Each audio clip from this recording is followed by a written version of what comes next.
You alive, babe? I freaking love Mr. and Mrs. Smith. The show, yes, I'll get to that of course, but also the movie. You still alive, baby? It's one of my ultimate guilty pleasures. It's got heart, action, romance, two of the best looking actors of all time in the prime of their careers. It's fun, cute, and a perfect film to just turn off your brain. Now, I say guilty pleasure because objectively, Mr. and Mrs. Smith, the movie, isn't really anything special quality-wise. It's an adventure action flick, and it exists within that genre flawlessly. But of course, there are better movies, especially in those mid-2000s. Mr. and Mrs. Smith is cheesy, stupid fun. It's aware of that, it doesn't take itself too seriously, and that's exactly what makes it great. Mr. and Mrs. Smith, the show, is nothing like that. It's not cheesy or adventure-y, and oftentimes it's not fun. It's comedic, but it's not a light watch. So don't talk about her. Don't fucking bring her up every time we have a disagreement, because you don't understand feelings. Stylistically, tonally, visually, and story-wise, these two projects bear absolutely no similarity at all. Which makes one wonder, why and how is this a remake of this? So here's an entirely plausible theoretical scenario. Donald Glover, hot off Atlanta and Swamp, went to Amazon to pitch a heavy-hearted, gritty drama about marriage and love and the rise and decay of feelings and passion the more time you're together with someone. Amazon went, "Sure, that sounds good, Donald, but we've got this Mr. and Mrs. Smith IP. Can you do that instead?" And Donald Glover went, "Sure, Amazon. I'll make a Mr. and Mrs. Smith show and nothing more." Okay, that's probably not exactly what happened. I'm sure that Amazon was creatively involved with this remake from the get-go, but it might as well could have been what happened, as this remake is not really a traditional remake at all, but rather its own thing, a fully self-functioning story that shares basically no actual characteristics to the original. The only characteristics really are the nice house, the names of the leads, the name of the show, the general spy plot, and the fact that the two main characters are married. That, and a bunch of other Easter eggs, of course. But as a whole, this show could have been called something else entirely, and people would have been saying that it took inspiration from Mr. and Mrs. Smith, or is paying homage to the film, but is not a remake or a reboot or anything directly connected to that IP. Here's the obvious thing about franchises and remakes and reboots and sequels and rehashing old IP.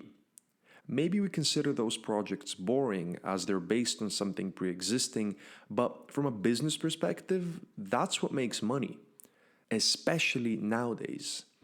Streaming in particular has changed the business in more than one way, and a result of streaming is the development of more and more projects, which is great. But more and more projects means more and more options for the consumer. And sure, we definitely consume more overall nowadays because it's easier, but we can't watch everything. So if you need to choose, you'll probably go for something that on some level, conscious or subconscious, already has a hold of your interest. Maybe you're interested in the IP, maybe it's nostalgia value, maybe you just want to know what happens next. At least you're not going into something completely blind, right? Because if you go into something completely blind, that thing may very well suck. And for that reason, developing IP not only works, but is becoming more and more prominent in Hollywood. It's just really difficult to get people to watch anything nowadays. Event films are the only things somewhat guaranteed to make a good profit, and even those are based on some sort of IP oftentimes. There is a reason that there are bidding wars over book rights or video game rights, and there is a reason that there's been a wave of biopics in the last few years. All those things already have pre-existing fan bases, so they are much safer. The common issue here is a remake or a reboot is often not very good. The reasons for this are many, but mainly I think it's just laziness. Maybe the producer or the studio think that they don't need to make the project great, as even if it is just fine, people will still go see it because of that pre-existing relationship to the IP. Unfortunately, that's often true, but that doesn't mean that the project is quality, it just means that it was profitable or broke even. But in the unusual case where a remake or a reboot is actually done well, then no one complains because we get both A, a new good product, and B, more of something we already love. So I think studios should really aim to make remakes and reboots as great as they're able, or shouldn't really make them at all. Because if they're bad, which is often the case, then the studio loses a lot of money and angers that pre-existing fan base. And, in the worst case, demolishes the brand of the IP and loses even more money in the long term. Or, there's another way. Maybe a studio could use the IP to market a project, but the project itself could be totally original. In a way, tricking the audience. We get into it because we expect something connected to that thing we already love, but actually we end up watching a totally different project that maybe shares some general characteristics to the original, like Mr. and Mrs. Smith. I think this is the way to rehash old IP. Use the IP to sell and then completely flip it on its head. It's a win-win if done properly.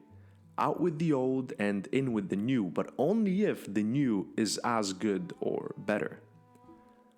And in my opinion, this show is definitely better. It's a fantastic piece of television. The spy plot really takes the back seat here in order to let a heavy drama flourish. Directorially and stylistically, Mr. and Mrs. Jones is just splendid.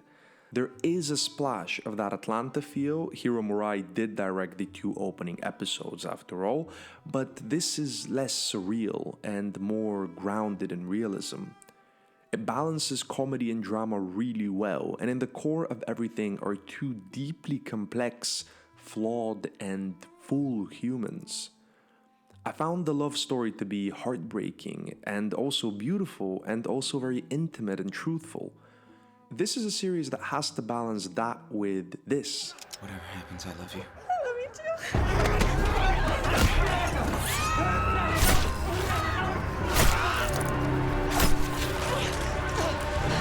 And somehow also manages to throw some of this in. And so hats off to the creators, honestly. I was also impressed how Mr. and Mrs. Smith managed to create a fully self-functioning and complete arc for everything. Things like each of the 2 main characters, their relationship, the spy plot, the passage of time. On top of all of that, in typical Atlanta / Hiro Murai / Donald Glover style, we have a myriad of symbolism, metaphors, Easter eggs, and otherwise hidden details that are there to highlight or contextualize certain moments or ideas. And actually, my favorite part of Mr. and Mrs. Smith is the ending. It's very, very rare that a show manages to pull off the "this could be the end of a miniseries, or there could be more, you never know until we get renewed" sort of ending, but they nail that in this series. Maybe John and Jane are dead. The relationship has gone through all the turmoil and developments it could have. Everything is wrapped, everything is complete, and there is no more path forward. It's all just done. Or they're alive, they need to work to build a life forward, find a healthy balance, maybe have kids, and go after the organization that did this to them. Well, both of these options work, and so I wouldn't be mad if the series were continued, and I wouldn't be mad if this was left as a miniseries. I think it's a beautiful ending that simultaneously leaves things open, but also wraps everything up, which is really rare and really difficult. Now, before I wrap up the video essay, I'm just gonna quickly remind you guys that if you're enjoying it, you should like the video and subscribe to the channel. We aim to do one of these every 2 weeks, so if you wanna watch more, please stay tuned. Anyway, back to the important business. Overall, fantastic show. Not the best of all time, of course, but a more than solid series I'd be happy to recommend to anyone. I really hope Mr. and Mrs. Smith does well. And I have this gut feeling it just might. I think it's already starting to pick up momentum. I think the project just needs to pick up some more cultural relevance and get that authentic word of mouth marketing. Then it could really become the next big thing. A second season would work wonders business-wise, as that's usually when shows start getting talked about. But quality-wise, as I mentioned, it's neither necessary nor is it unnecessary. Or, if Mr. and Mrs. Smith picks up some awards, maybe its trajectory becomes similar to that of The White Lotus, which many people didn't care about that much during season 1, but then really got into it after season 2 and after it won all those Emmys. But for the sake of the film industry, I hope Mr. and Mrs. Smith does well. If it does, it just might show Hollywood that there is a new and better way to do things. One beneficial for both the creators and the audiences, and for the studios too.